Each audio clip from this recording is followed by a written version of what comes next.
now. An Ontario man is in critical condition tonight after he was shot and stabbed multiple times. Brendan Fonda is live at the crime scene with tonight's big story. Police are still seeking a suspect after an armed robbery in Nampa. Authorities say this man, armed with a weapon, entered the Walgreens at 712th Avenue South last night and demanded prescription pills. After being given the pills, he fled east behind the store. Police say the suspect is described as a male in his 20s, between 5'9" and 6 feet tall. He wore blue jeans, a black hoodie, black jacket, and ski mask during the robbery. If you have any information, please call Crime Stoppers. And as police continue to seek suspects in a Notice convenience store robbery that left one man dead, Jackson's Food Stores has doubled its reward to $50,000 for tips to Crime Stoppers that help apprehend the suspects. 25-year-old Christopher Reese was gunned down by two masked men when he worked his overnight shift back on December 18th. This surveillance footage shows the suspects. 14 investigators are working around the clock to catch the people responsible. If you have any information about what happened, you are asked to call police. A 20-year-old Kuna man is dead after a single vehicle rollover in Middleton. Police say Brian Astle rolled his pickup at the roundabout at Emmett Road and 9th Street. Police say Astle was ejected from the vehicle and died at the scene.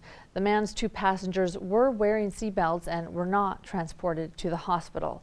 Here in the Treasure Valley, we've seen some nice weather, but it looks like some more fog and cold temperatures tonight. For more on the weekend driving conditions, here's meteorologist Adam Bierman with your On Your Side forecast. A first grader from Liberty Elementary School will have his chicken fried rice served in Boise school cafeterias after winning a school lunch recipe contest. Sam Grover beat out students from 11 other schools and will also enjoy lunch with Mayor Dave Beater, among other prizes. The first ever contest was judged by a panel of children and adults, and the meals from the top 4 students will also be served at Boise schools. If you'd like a copy of Grover's recipe, you can find it on our website, IdahoOnYourSide.com. The landmark U.S. Supreme Court decision in the Roe v. Wade case was decided on January 22nd, 1973. Ever since, pro-life supporters across the nation have organized marches and rallies near the anniversary date. Tammy Scardino has more on the Treasure Valley rally. There are, of course, many Americans who support the Roe v. Wade verdict. Pro-choice advocates agree with the court's ruling and believe women have the right to privacy in their decision to an abortion. The Boise Metro Chamber of Commerce has identified several issues that it will focus on this legislative session. The issues varied and range from a new flying mission for the 124th Fighter Wing at Gowan Field to efforts to expand early childhood education, expansion plans at St. Luke's, and support for the ride-sharing company Uber, and add the words legislation. In Idaho Falls, the City Council is considering dropping an ordinance that requires runoff elections for mayor and council seats. Runoff elections are currently required when the general election candidate receives less than half the vote. Some say the elections are too costly and turnout is low. Growing sales of craft beer are driving up the demand for hops, and this year's crop is the largest in 5 years and is fetching good prices. That's good news for Washington State, which produces about 3/4 of the nation's hops, but it's also good news for Idaho and Oregon. Both states saw 12% increases in acres of hops harvested.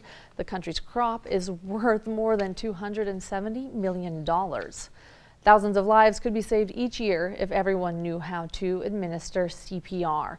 A group learned how to do it just that way at the American Red Cross location in Boise today. Students who complete the course receive certification. That's good for 2 years. Classes are offered based on need. You can sign up for upcoming classes on the American Red Cross website.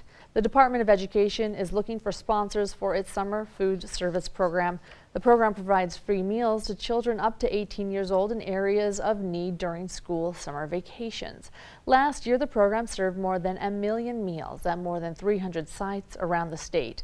If you would like to help, you can find more information on the department's website.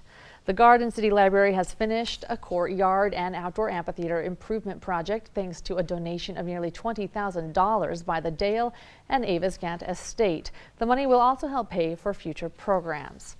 You still have a couple days to register for upcoming community education classes. Classes start this Monday and you can register up until the day the class begins. Learning opportunities include everything from health and wellness to an introduction to bagpiping. You can find more info on the Boise Schools Community Education website. Coming up after the break, we'll head over to the Weather Center and check in with meteorologist Adam Bierman for his complete On Your Side forecast. And later, the Broncos hit 14 three-pointers against Air Force, but would it be enough for a win? The answer ahead in sports. The average here, Lauren, but the haze is, of course, what bothers me the most, and people who suffer from asthma, stuff like that. Never fun when this sets up. Absolutely, and you did just teach me, though, the difference between fog and haze. And that's right. Fog is just suspended water particles in the air, and haze is when you start getting pollution and stuff up in it as well. Okay, so take neither of them are fun then. Yeah, fog is usually thicker, but haze smells worse. Interesting. Thanks, Adam. Great lesson. The terror group ISIS has posted a new video online that suggests they have killed one of 2 Japanese captives. The video appears to show freelance journalist Kenji Gato holding a photo of the other captive, Haruna Yukawa, decapitated. ISIS has demanded a ransom of $200 million for the men's release, but Japan did not comply.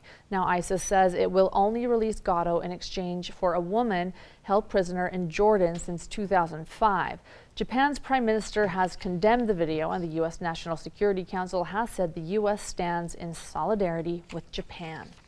In southeastern Ukraine, at least 10 civilians, including children, have been killed by shelling. According to Ukraine officials, pro-Russian separatists are blamed for the attack, which hit residential areas. This latest incident comes amid a surge of infighting between government forces and pro-Russian rebels. And coming up, a look at your ski report and some local winter events. And if you're looking for more fun in the snow in McCall, the city will kick off its 50th annual Winter Carnival this coming Friday. The 10-day winter celebration features ice sculptures, fireworks, and a host of outdoor activities. And each year, the small town of 3,000 fills with more than 60,000 people for the celebration. This year's theme is 50 Years of Carnival Memories. The event runs through February 8th. Today marks the 80th anniversary of the beer can, and several local breweries are celebrating. Payette Brewing says it was the first brewery in Idaho to can beer and features beer can specials all day. And one local sockeye brewing fan is showing his beer can appreciation down at the South Pole. Andrew Berry works for the U.S. Antarctic program and took this picture of his can resting on the actual South Pole in Antarctica. The ACHD will hold an open house this Tuesday to explore the idea of adding continuous sidewalks and bike lanes on Emerald Street and Americana Boulevard. From Orchard Street up to the entrance of Ann Morrison Park, the project was established as a high priority. Drivers will see lane restrictions this Sunday on Broadway and the I-84 interchange.